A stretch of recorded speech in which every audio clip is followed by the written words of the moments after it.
Inilah kami, sang pengubah negeri. Guru bergerak pasti, berbagi dan mengabdi, religi dan mandiri, solusi untuk negeri.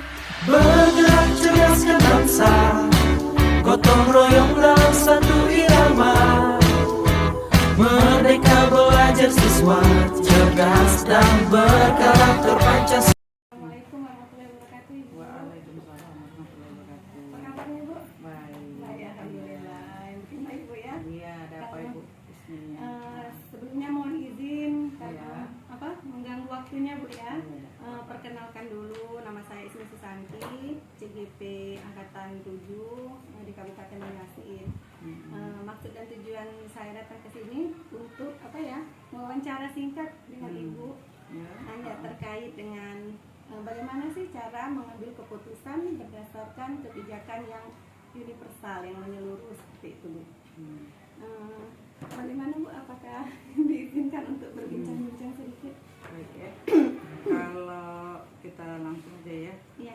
Kalau mengatasi masalah memang ini banyak kesulitan karena ya di sekolah itu sesuatu masalah itu pasti ada.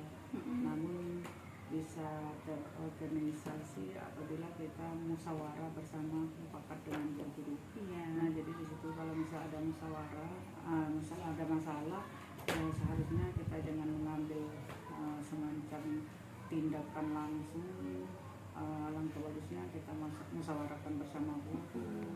Apakah itu termasuk masalah yang berat ataupun yang biasa saja. Ya. Jadi kalau masalah itu kita ambil tindakan langsung gegabah, di suatu saat tidak membuahkan hasil yang maksimal. Iya, yang ya, seperti itu. Jadi musyawarah yang sebagusnya. Terus kalau memang itu sudah dimusyawarahkan dia masih belum tuntas atau belum puas, mari kita renung beremuk lagi dan kita usaha bagaimana caranya kebijakan dari kepala sekolah yang memang memberikan keputusan itu yang bijaksana. Oke, gitu. ya, baik, Ibu. Terima kasih tadi sudah kita mulai dengan pernyataan tentang bagaimana cara mengambil keputusan yang bijaksana seperti itu ya. Baiklah, saya ada beberapa pertanyaan Ibu terkait dengan keputusan berdasarkan kebijakan universal. Yang pertama ini, selama ini bagaimana Ibu dapat mengidentifikasi kasus-kasus yang merupakan dilema etika atau rujukan moral seperti itu? Kasus-kasus dari etika dan rujukan moral. Iya, kalau selama ini ada juga terdapat pada guru dan ini wali ya.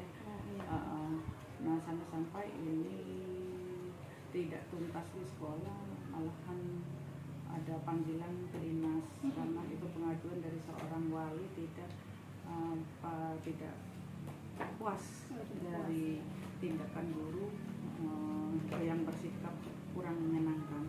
Jadi sampailah itu suratnya menuju ke dinas dan juga kami dipanggil ke dinas.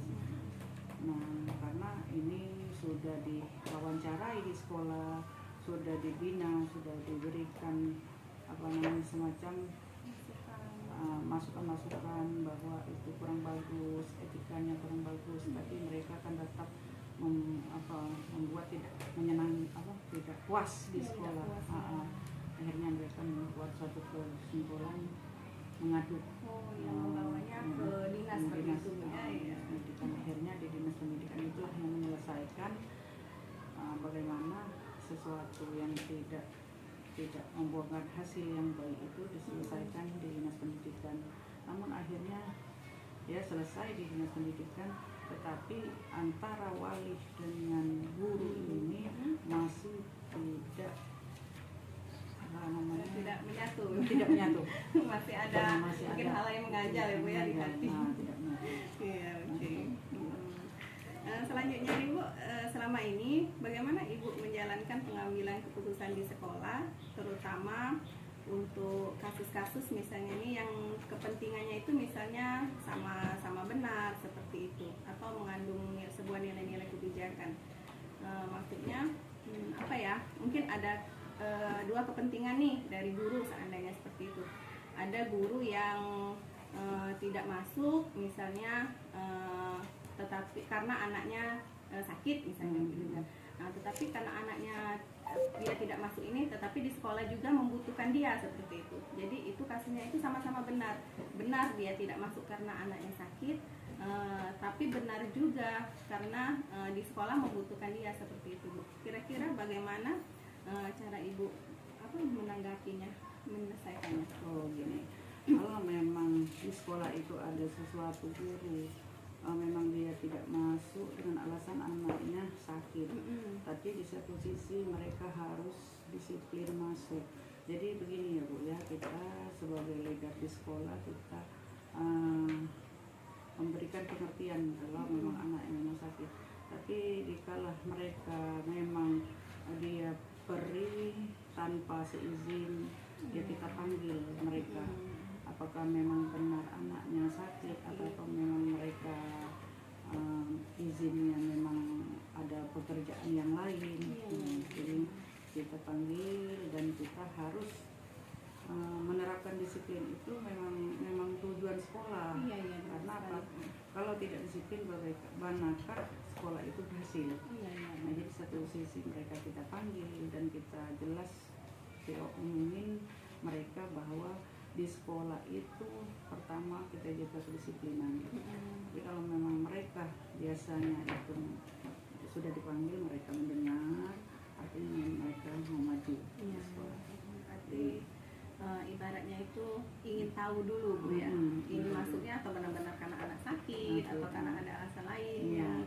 Yang pastinya saya menangkap dari sini yang penting izinnya Bu ya. Jadi jelas seperti itu kemana.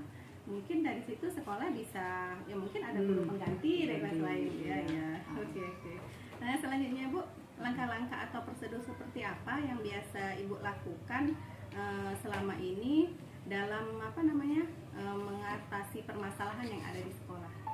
Langkah, yaitu langkah-langkah yang pertama, langkahnya kalau memang kita mengatasi masalah itu kita panggil dulu gurunya, kita panggil dulu walinya, dan juga kalau memang itu sulit kita panggil juga komite. Kita bersatu bagaimana caranya kalau memang antara wali dan guru itu sudah mempunyai suatu masalah yang susah diselesaikan. Nah itu kalau memang mereka masih mau sepakat, biasanya mereka kalau sudah dipanggil wali, dipanggil gurunya, kita satukan, kita nasihati bagaimana caranya kerjasamanya supaya anak lebih maju di sekolah ini. Biasanya wali ngerti itu. Intinya di sini berkomunikasi lah ya. Jadi jika memang ini ada pihak lain ya Bu ya, seperti komite yang bisa kita ajak bekerja sama. Jika memang seandainya pihak kepala sekolah di sini butuh bantuan karena permasalahannya sedikit ini karena udah menyangkut ke wali murid ya. Kalau guru sama guru mungkin kemarin ada suatu kasus anak di dalam pelajaran itu sudah setelah mau pulang mereka kan main-main di depan, sementara wali murid belum sampai menjemput sekolah. Akhirnya anak ini terjatuh sampai tangannya patah. Jadi masalah ini kan berlarut berengket kalau memang kita tidak selesaikan. Jadi satu sisi mereka kami obatkan langsung ke rumah sakit, dan pada saat itu ya wali murid yang namanya anaknya sakit, anaknya menderita sakit karena sudah jatuh akhirnya patah tadi kan, wali itu merasa kurang senang gitu dengan sekolah. Nah maka di sekolah guru terlibat, ya sekolah terlibat. Nah di sini kami menyelesaikannya ya kami ajaklah wali murid bersama wali murid yang anaknya tadi bermain bersama-sama anak yang jatuh. Terus kami ajak bersama-sama dan kami kunjungi ke rumah sakit. Akhirnya kita minta maaf, itu memang siapa yang salah ya juga kita kan bukan niat untuk kesana. Kita mendidik, tapi ya pada saat anaknya jatuh, ya yang mau disalahkan itu sebenarnya ya sekolah juga tidak mau salah sebenarnya, iya, kan namanya anak-anak iya. bermain Bu ya. Nah, itulah kita menyelesaikan masalah. Ya, kita yang mengalah namanya bagus ya. Iya. Jadi kita langsung ke rumahnya menyelesaikan masalah itu, akhirnya diterima walinya. Jadi tidak berlarut-larut ya, kalau berlarut-larut kan susah juga akhirnya lama-lama. Oke, baik Ibu. Pertanyaan selanjutnya adalah hal-hal apa saja nih yang selama ini Ibu anggap efektif dalam pengambilan keputusan pada kasus-kasus dilema etika? Kalau dilema etika itu terjadi pada guru dan juga terjadi pada guru dan sekolah. Jadi di sini pernah kami menjalani kasus seperti itu. Karena kenapa? Ya namanya guru ada saja yang teledor, mulai dari sikap, mulai dari pengambil keputusan, juga mulai dari mengajar di kelas. Kenapa seperti itu? Karena ya namanya memegang kelas pasti ada sangkut pautnya siswa. Apa mengenai tentang duit, mengenai tentang masalah kegiatan belajar mengajar. Nah, yang di sini menyangkut tentang kegiatan duit, Keuangan Bu ya. keuangan, masalah tabungan. Nah, pernah menyangkut di sini tabungan, pernah tak terselesaikan. Nah, jadi tabungan itu kalau tidak terselesaikan akhirnya kan rentetannya ke wali dan ke sekolah. Pernah kami juga di situ menangani kasus masalah siswa guru yang memegang duit tidak menyetorkan keuangannya kepada bendahara. Jadi sampai terjadilah kami di sini istilahnya kencang urusannya. Malahan wali murid yang mendapatkan tertindas masalah uang itu, mereka wali ini sebagai tugas di kejaksaan. Jadi di sini wali muridnya bukan wali sembarang ya. Iya. Ada juga orang-orang yang hebat kan, walinya kejaksaan. Jadi mereka itu sudah bertanya, meminta pertanyaan dengan kami, malahan ini dibuatkannya semacam verbal. Jadi ibaratnya itu di laporan. Kan seperti itu rasanya bagaimana? Sesuatu yang luar biasa yang tak pernah dialami.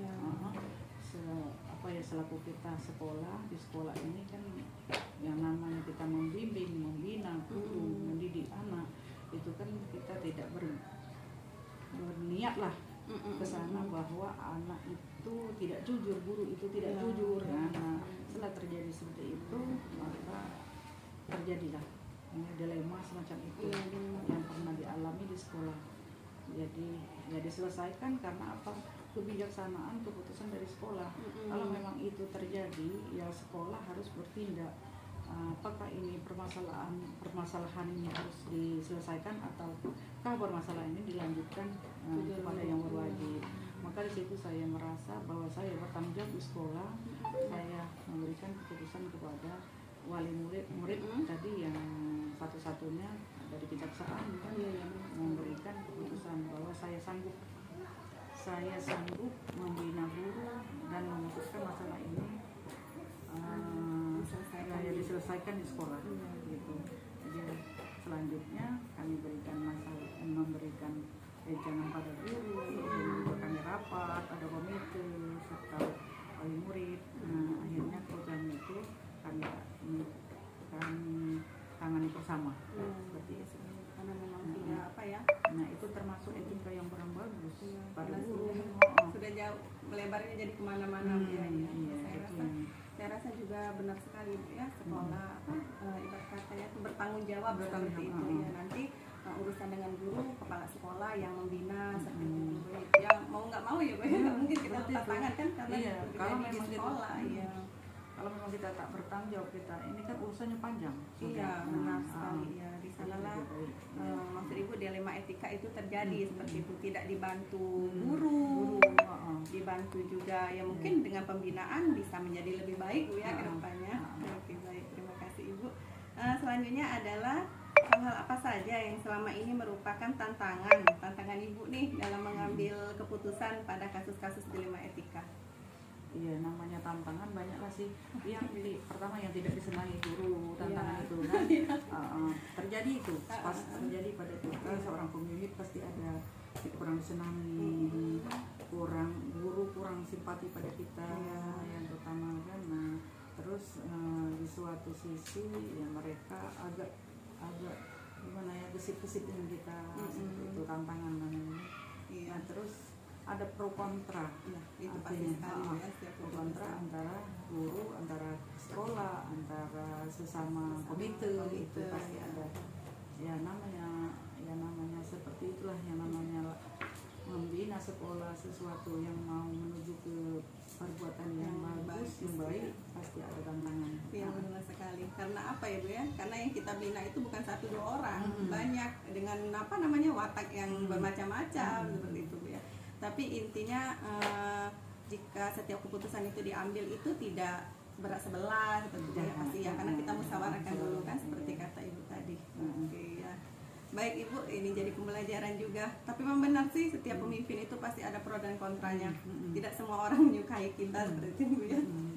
Oke, selanjutnya Bu, apakah Ibu memiliki sebuah jadwal tertentu? Misalnya nih Bu, ada kasus yang terjadi seperti itu.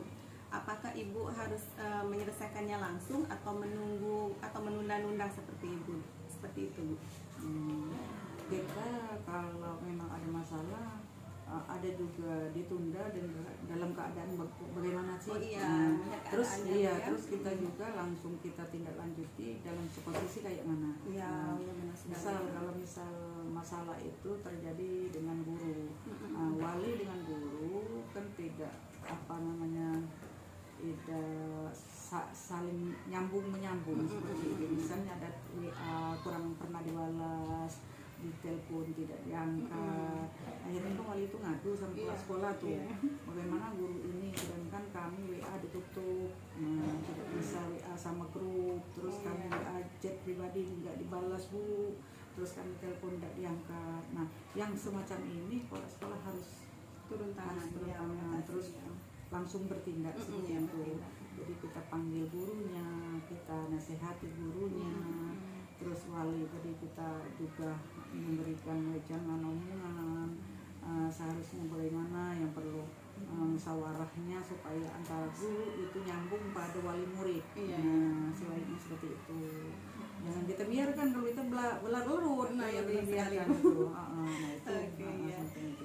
Jadi jadwalnya itu Bu ya, bukan yang ditentukan, tapi kita sesuaikan dengan masalah yang terjadi Bu ya. Jika memang perlu diselesaikan secepatnya, secepatnya, biar seperti kata Ibu tadi tidak berlarut-larut, karena kalau berlarut-larut itu bisa ke masalah yang lain juga ya Bu ya.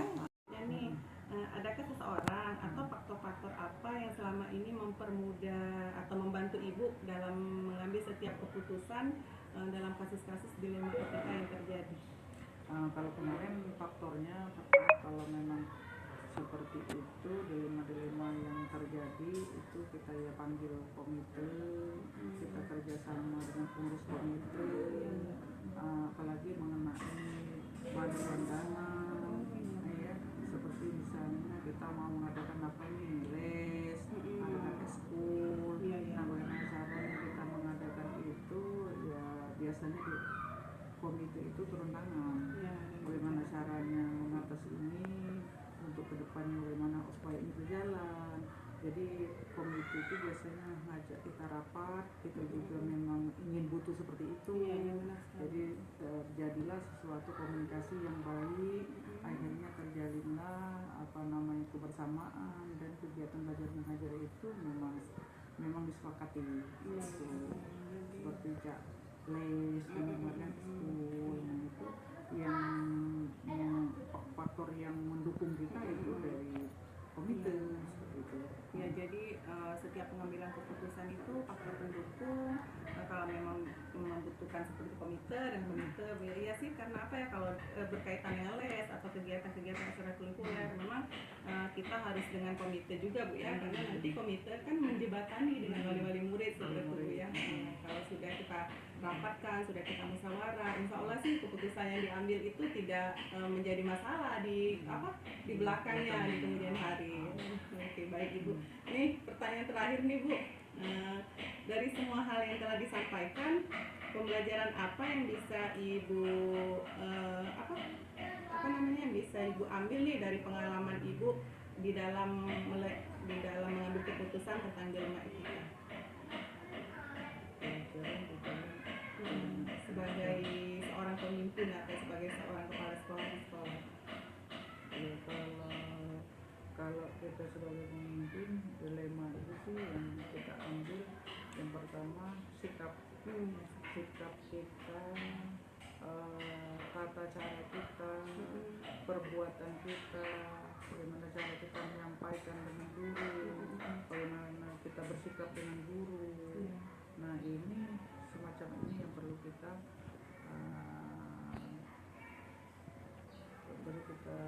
hantarkan ke sekolah ini. Nah, bagaimana kita terapkan di sekolah ini, bagaimana caranya seorang guru, seorang kepala sekolah yang memberikan contoh kepada siswa. Yang pertama, pagi-pagi karena di sekolah ini ada aturan, ya kami berdasarkan aturan itu mulai dari masuk pagi sampai setelah habis sekolah itu semuanya berdasarkan aturan. Jadi lebih baik kita berdasarkan aturan daripada kita menjalankan tugas tanpa aturannya jelas Bu ya. Iya, benar sekali Bu ya. Jadi di sekolah itu nomor satu sikap lah. Iya. Etika yang baik, yang mencerminkan bahwa sekolah itu apa sih, sekolah SD-nya, SD nama, SD plus kan. Ya, jadi kalau memang tidak sesuai dengan nama Bu ya. Nama itu rasanya bagaimana kurangnya. Oke. Baik Ibu, terima kasih atas waktunya nih. Sudah menyempatkan waktunya terpotong karena saya mau wawancara Ibu. Oke, dari pembicaraan kita ini bisa kita simpulkan Bu ya, bahwa setiap Ibu mengambil keputusan pasti dilandasi dengan musyawarah seperti itu Bu ya. Tidak ada mengambil keputusan secara sepihak. Tentu saja keputusannya itu ada faktor-faktor pendukung seperti komite, terus mungkin juga jika halnya lebih luas atau melebar bisa juga dengan pengawas atau bisa ke pihak-pihak lain seperti itu. Dan benar kata Ibu tadi, saya juga setuju nih Bu, setiap pengambilan keputusan pasti ada pro dan kontra. Tidak semua orang menyenangi kita. Namun sebagai seorang pemimpin, ketika kita sudah mengambil keputusan dengan cara yang bermusyawarah, kita berharap walaupun ada pro dan kontra, tapi setidaknya meminimalisir seperti itu ya. Iya. Oke, baik Ibu, terima kasih atas waktunya. Sudah mengganggu. Baik ya. Assalamualaikum. Waalaikumsalam.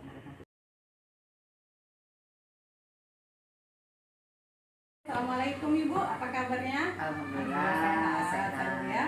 Semoga Ibu Ismi juga sehat. Alhamdulillah, insya Allah semoga kita sehat semua ya Bu ya. Kalau sehat lancar semua urusan ya Bu ya. Sebelumnya saya mohon maaf nih Bu, sudah mengganggu waktunya. Mau minta izin nih untuk wawancara singkat terkait dengan program guru penggerak yang saya ikuti, untuk melakukan wawancara terkait pengambilan keputusan berdasarkan kebijakan universal. Bagaimana Bu? Apakah boleh kita Boleh ya. Oke, baik Ibu. Terima kasih. Sebelumnya bolehkah Ibu memperkenalkan diri secara singkat? Boleh. Ya. Baiklah, nama saya kan Ibu Ismi kan sudah tahu, Ya. karena Ibu Ismi kan tugasnya sinilah di TK Negeri 1 Plus ini. Rasanya tidak asing kalau nama Ibu kepala sekolah sendiri tidak tahu. Nama Ibu Ermidayati, SPD. Tugas di TK Plus ini sudah lama, sejak dari tahun 2010 sampai sekarang.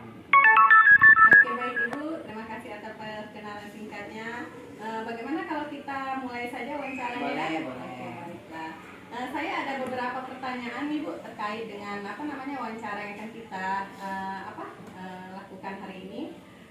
Pertanyaan pertama dari saya yaitu, selama ini bagaimana sih Ibu dapat mengidentifikasi kasus-kasus yang merupakan dilema etika atau bimbingan moral?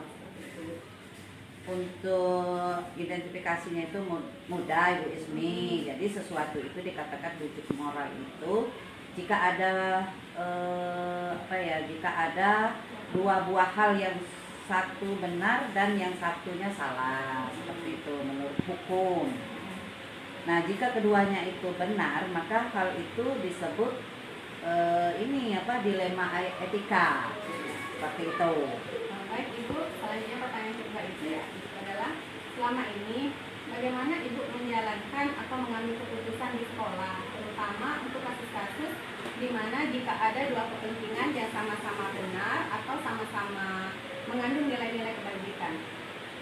Untuk mengambil keputusan itu tentunya saya mengidentifikasi masalah yang terjadi terlebih dahulu itu. Kemudian siapa saja pihak yang terlihat, terus kemudian mengumpulkan fakta sehingga mampu mengambil keputusan yang tepat, seperti itu. Dalam mengambil keputusan ini juga mengutamakan prinsip kekeluargaan dan musyawarah yang baik supaya hasilnya juga bisa mufakat sama gitu. Ya, oke, baik Bu. Jadi setiap Ibu mengambil keputusan itu didasarkan dengan nilai-nilai kekeluargaan, Ya, musyawarah. ya, terus kita untuk mengambil mufakatnya. Seperti sehingga tidak terjadi masalah di kemudian hari Ya, ya, betul. Baik Ibu. Nah, selanjutnya adalah langkah-langkah atau prosedur seperti apa sih yang Ibu lakukan selama ini dalam mengatasi masalah-masalah yang ada di TK atau di sekolah?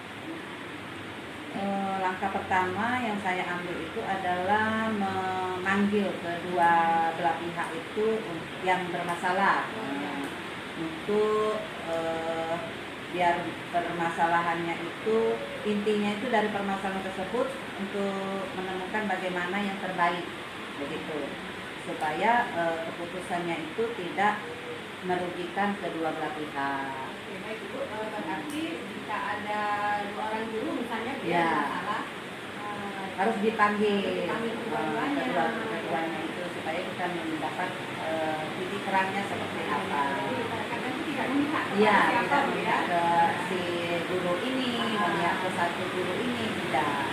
Kemudian Bu, Ibu, pertanyaan selanjutnya yaitu kira-kira nih hal-hal apa saja yang selama ini Ibu anggap efektif dalam mengambil keputusan pada kasus-kasus dilema etika? Itu cara memberikan bimbingan itu supaya tidak menimbulkan perselisihan antara kedua belah pihak itu, terus dipanggil kembali itu kan. Ya. Nah, terus kedua belah pihaknya itu untuk menyamakan persepsi bersama antara Bu Ismi misalnya dengan Ibu Ipana, misal seperti itu. Memang ibaratnya itu jadi tidak ada kesenjangan. Iya, tidak ada kesenjangan antara Kedua belah kedua belah pihak. pihak guru itu. Oke, baik, karena kalau ada kesenjangan mungkin saja bisa masalah ini nanti berakar untuk masalah yang lain, Iya, begitu Bu ya. betul. Oke. Baiklah Bu, pertanyaan selanjutnya yang kelima yaitu adalah hal-hal apa saja sih yang selama ini merupakan tantangan Ibu dalam mengambil keputusan pada kasus-kasus dilema etika? Kalau untuk selama ini tidak ada masalah sih, sebenarnya sekolah ini berjalan dengan baik. Ya. Terus guru itu bekerja samanya juga dengan yang baik. Untuk untuk hal-hal kecil bisa diselesaikan dengan kekeluargaan, seperti itu. Ya mungkin karena tidak ada sifat kekeluargaan itu jadi meminimalisir seperti itu Iya, ya. karena khususnya di TK Negeri 1 Plus ini kan kekeluargaannya tuh antara guru itu kan sangat erat sekali, apalagi untuk memecahkan suatu masalah tentang sekolah ini, seperti itu. Namun kasus-kasus seperti ini ada tetap terjadi. Tetap ada dalam setiap tahun itu ada saja, tapi bisa diselesaikan dengan kekeluargaan. Baik, Ibu. memiliki sebuah jadwal tertentu dalam menyelesaikan kasus dilema etika. Apakah ibu langsung menyelesaikan di tempat atau memiliki sebuah jadwal untuk menyelesaikannya? Misalnya seperti ini Bu, ketika terjadi masalah nih, misalnya antara guru dengan guru atau guru dengan orang tua, apakah ibu menyelesaikan secepatnya atau ibu memiliki jadwal tertentu, misalnya menunda dulu atau bagaimana? Itu kalau misalnya ada masalah, apalagi masalah sekolah itu harus diselesaikan saat itu juga supaya tidak berkelanjutan. Jadi begitu ada permasalahan antara kedua belah pihak, guru misal bermasalah dengan guru ini, itu langsung dipanggil. Apalagi yang masalah dengan wali murid itu juga langsung dipanggil seperti itu, biar tidak masalah itu berkepanjangan. Jadi cepat tuntas dan cepat menemukan solusi yang lebih baik. Biar tidak seperti yang dibilang tadi, tidak berkelanjutan Bu ya. Nanti kalau berkelanjutan bisa saja mungkin menimbulkan masalah baru. Ya. Jadi kalau ada masalah itu langsung dituntaskan hari itu juga. Iya, benar sekali. Saya setuju dengan itu Bu, karena apa ya? Kalau masalah itu dibiarkan berlarut-larut, itu bisa saja menimbulkan masalah baru. Iya. Atau mungkin saja nanti ya namanya manusiawi kan, mungkin mengajak teman-teman yang lain Iya, juga. ada juga yang bisa mengompori, tadinya masalahnya kecil jadi besar. Jadi harus sekecil apapun, walaupun besar, kecil juga masalah itu harus dituntaskan saat itu juga. Pertanyaan selanjutnya nih, adakah seseorang atau faktor-faktor apa saja yang selama ini mempermudah atau membantu ibu dalam mengambil keputusan dalam kasus-kasus dilema etika?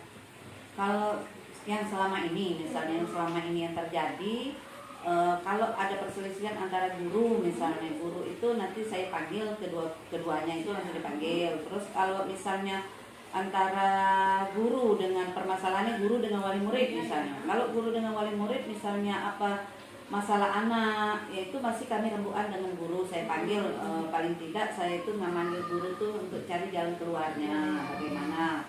Terus kalau misalnya masalahnya terlalu besar, paling saya manggil komite juga harus dilibatkan karena lingkungan karena sekolah ini tadi kan ada komite. Jadi lebih baik saya itu memanggil komite seperti itu, karena paling tidak kan komite kan harus tahu duduk permasalahannya, duduk bersama antara wali murid dengan guru, wali murid dengan guru dengan guru. Jadi biasanya itu paling tidak 2 guru diajak sama komite musyawarah untuk mencari sepakat yang bersama, solusi yang terbaik. Jadi penyelesaiannya hari itu juga. Jadi yang saya tangkap dari apa yang Ibu jelaskan itu, jika permasalahan itu terjadi antara ruang lingkup sekolah saja, seperti misalnya guru dengan guru, yang menjadi pendukung itu guru sekolah itu sendiri, yang misalnya yang tidak bermasalah Bu ya, kita ajak untuk menemukan mencari solusi terbaik, bagaimana caranya seperti itu. Kemudian jika masalahnya sudah ke wali murid misalnya, itu bisa Ibu Komite ya. Biasanya itu. Nah saya setuju sekali Bu, karena komite itu kan harus tahu, karena komite itu kan untuk lingkungan, melibatkan untuk sekolah ini. Jadi kita harus melibatkan juga komite sekolah, karena kita komite sekolah kita kan aktif menjembatani antara guru dengan murid. Oke, baik Ibu. Untuk pertanyaan terakhir nih Bu, dari semua hal yang telah disampaikan, kira-kira pembelajaran apa yang Ibu petik dari pengalaman-pengalaman Ibu ketika memutuskan membuat suatu keputusan dilema etika? Kita ke pertanyaan terakhir nih Bu dari sesi wawancara kita hari ini ya. Dari semua hal yang telah disampaikan, pembelajaran apa sih yang bisa Ibu petik dari pengalaman Ibu mengambil keputusan di dalam dilema etika? Kalau yang selama ini yang saya jalani itu selalu mengambil keputusan itu dengan musyawarah. Dengan musyawarah itu bersama komite dengan guru, tapi wali murid juga dilibatkan.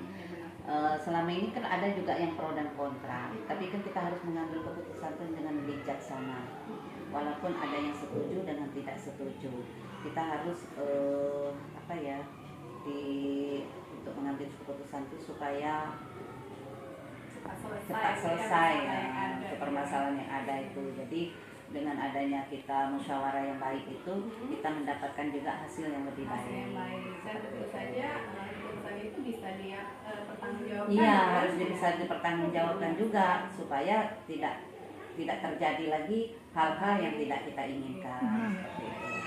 Yang saya tangkap dari yang Ibu berikan berdasarkan pengalaman Ibu tadi, berarti Ibu mengambil keputusan itu berdasarkan mufakat. Iya, harus itu mufakat bersama, warga sekolah, komite, Kemudian dikatakan. keputusan yang telah Ibu ambil bisa Ya, dipertanggungjawabkan. tapi alhamdulillah yang selama ini lancar-lancar saja. Karena sudah disepakati bersama ya. Iya, dari awal kan kita sudah sepakat bersama untuk keputusan ini, misalnya seperti ini harusnya seperti Iya. ini. Oke, baik Ibu. Jadi berjalan dengan baik. Baik Ibu, terima kasih nih atas waktunya. Iya, Bisa sama-sama diwawancara Ibu kita Iis. pada hari Semoga ini. Ibu Iis kedepannya lebih maju lagi. Amin ya. Mohon doa dan dukungannya. Iya, Bapak Ibu, ya. sama-sama.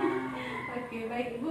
Dari apa yang telah saya simpulkan berikut kita tadi, bisa saya simpulkan bahwa setiap keputusan diambil dengan cara musyawarah, mufakat bersama. Kemudian jika masih terjadi di ruang lingkup sekolah, itu Ibu bisa meminta dukungan dengan guru.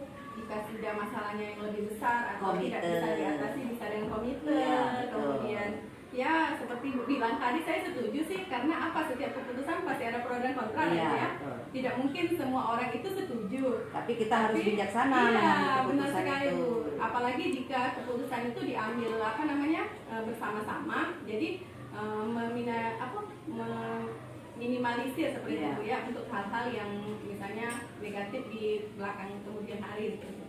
Supaya sekolah kita berjalan Dengan baik juga. Oke, baik Ibu, terima kasih atas waktunya sekali lagi. Sampai jumpa Ibu. Iya. Nanti siapa tahu saya masih. Mudah-mudahan kedepannya sekolah ini lebih bagus lagi. Amin. Ya Rabbal Alamin. Terima kasih Bu. Iya, Assalamualaikum sama-sama. warahmatullahi wabarakatuh. Waalaikumsalam warahmatullahi wabarakatuh.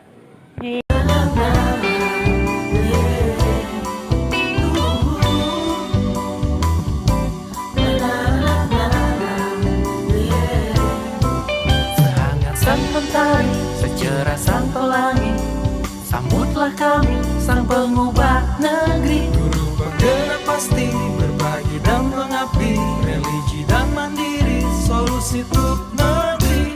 Bergerak cerdaskan bangsa, gotong royong dalam satu irama. Merdeka belajar siswa, cerdas dan berkarakter Pancasila.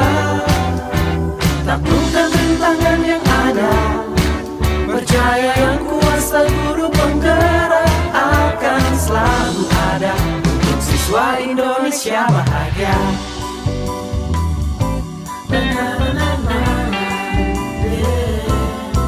Sehangat sang mentari, secerah sang pelangi, sambutlah kami sang pengubah negeri. Guru penggerak pasti berbagi dan mengabdi, religi dan mandiri, solusi untuk negeri.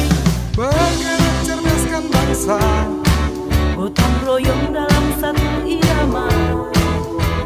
Wujudkan cita-cita siswa, cerdas dan berkarakter Pancasila.